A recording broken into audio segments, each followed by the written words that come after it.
Hello and welcome back. During this chapter, I'm going to share a quick introduction about my progress. So before we begin, I can share with you a quick concept. We can try to refer to the 3D model over here. So I put my character in a pretty dark environment first. There is no strong light. Then we cast a very strong light on her to help us describe the shadow shapes in a clearer form and structure. But in this case, her skin tone is still looking pretty dark. So I want to bring back the base color of her skin and the hair. So I'm going to cast a secondary light, which I will cast around the bottom area of her to bring back the skin tone and the hair color.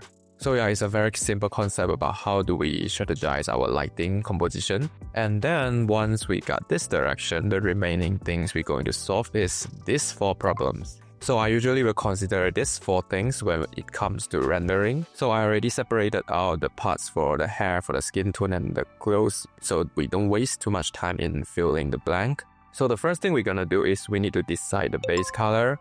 I usually will fill the base color as the lightest color of that particular object because we are going to use the multiply layer effect to add in shadow later. So a quick introduction about multiply layer is that they will increase the values and the saturation based on the color we pick. So basically any color other than white color in our multiply layers will multiply their color to our base color. So if I make my base color too dark or too vibrant at the first place, when they further multiply more values in, it will makes the object looks very dark or too saturated. So yeah, this is the thing that I want to avoid. So usually I will just paint the base color as they are like this color. Since I already decide those parts they need to be in the light area, and in a later stage I will only paint my shadow area, which means that the light area will be completely white color, so it doesn't affect the base color of mine. Well, it seems a little bit complicated to just listen by words, so better if we just move on and you see how I do it in one time, then probably you will have a better understanding.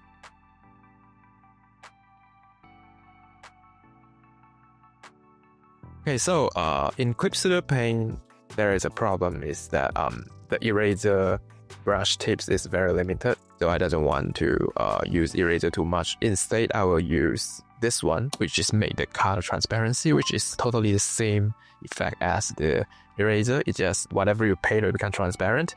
Then I set a shortcut key to 1, so whenever I press 1, I can switch between the color and the transparent color. So it works like an eraser, and this thing we're gonna use a lot because we're going to rub away the part that we don't want. We only want to leave the shadow area over here. And so to avoid us to accidentally pick the color we don't want, which is the gray area, I will use the eyedropper tool and I'll select it to pick up the color from layer only. So if there is no other color in the layer, I will pick transparent color. But if there is color over there, then I'll pick the gray color. So I'm going to use this idea and apply to it, and I'll design the shadow shapes first. First of all, let's look back to the reference I have. I purposely made a tree over here, and then we will just follow the first one. I want to capture the main light first. So I use white color, and with a very hot brush, I don't want to go through detail yet. I just want to quickly capture whatever the light I have over here. Okay, and then go around here, and then the cast shadow of the somewhere around here, and here can have a little bit like how to present going over here, so maybe here can have a little bit. Notice the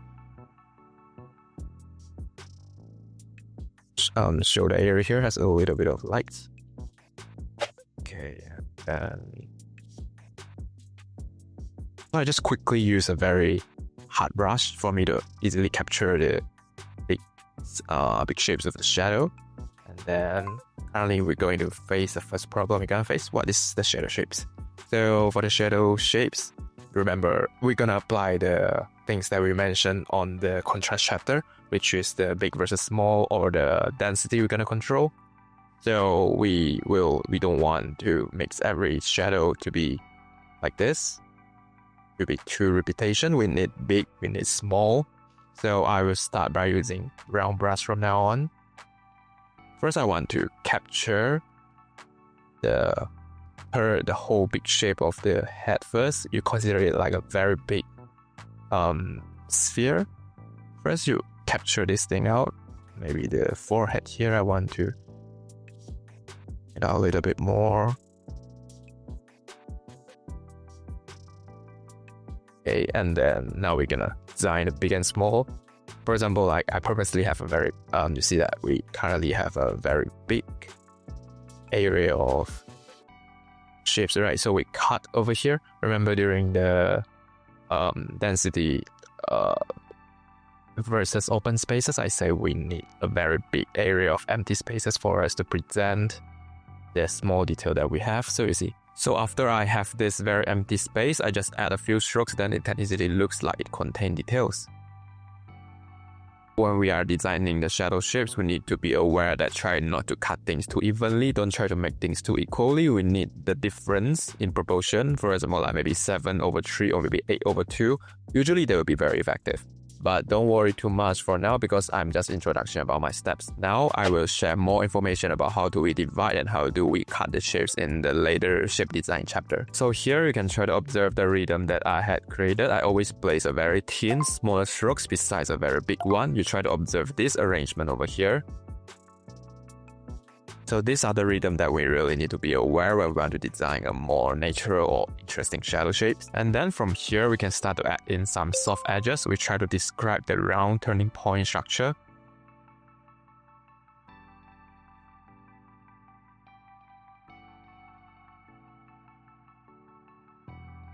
So in this stage, what I'm trying to focus is just designing the shape. I try to make them have more contrast in shapes, which will make the progress of the afterward steps much easier to do.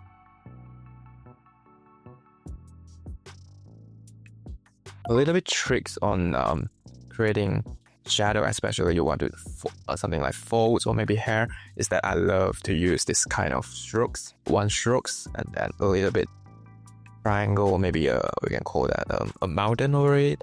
And see that this triangle combined with straight line, we can easily create very interesting shapes. Like it works a lot, especially like when we are drawing folds, for example, like things like this. And then we take care of the negative shapes over here.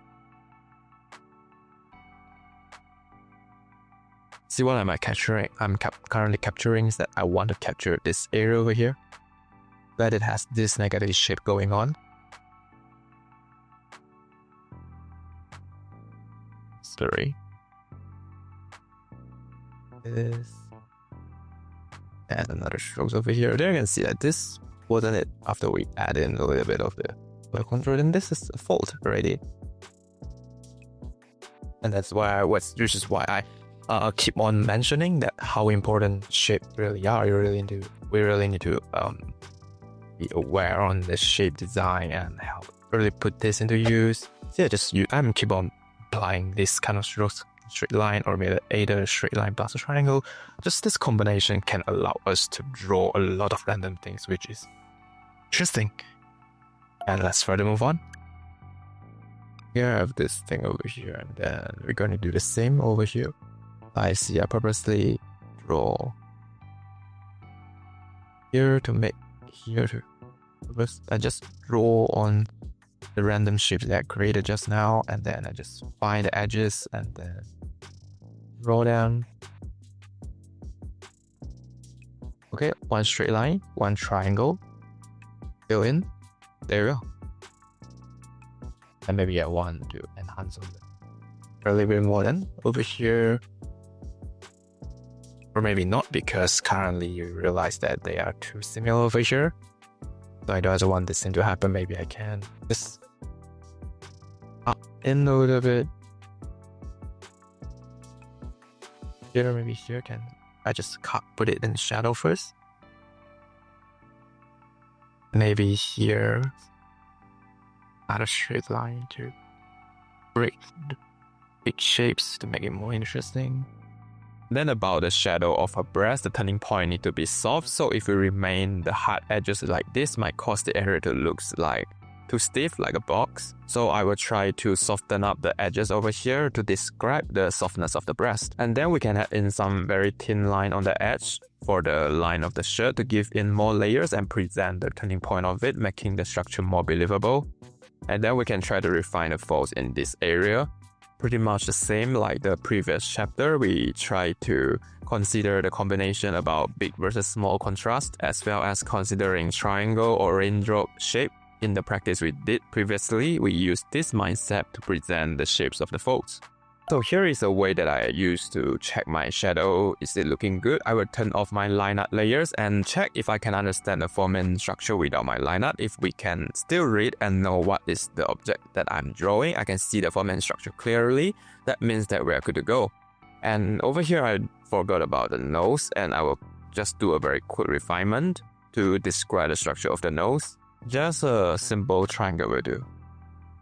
Then finally, I try to turn off the line art again and I check the results. I think I am pretty okay with this one, so I will just remain the shadow I've created and proceed to add in colors. So once we are done with the shadow shapes, the next thing we need to consider will be the toner value. How do we play with it to create more depth and more layers of colors to the character is going to be the main thing we need to consider in this stage. So a tips I can share with you is we try to select a darker color for the shadow as a guide to begin. Okay, in this case, I will use the hair for example. Let's say I decide to let the toner value of the shadow to be nearly half of the color wheel. I will give it a try first. Maybe currently it looks a little bit too gray. I will move up the color wheel a little bit, increasing its saturation somewhere around here. The reason I try to begin with a pretty dark tone is because that the color itself is dark enough, so I got a lot of space that I can move.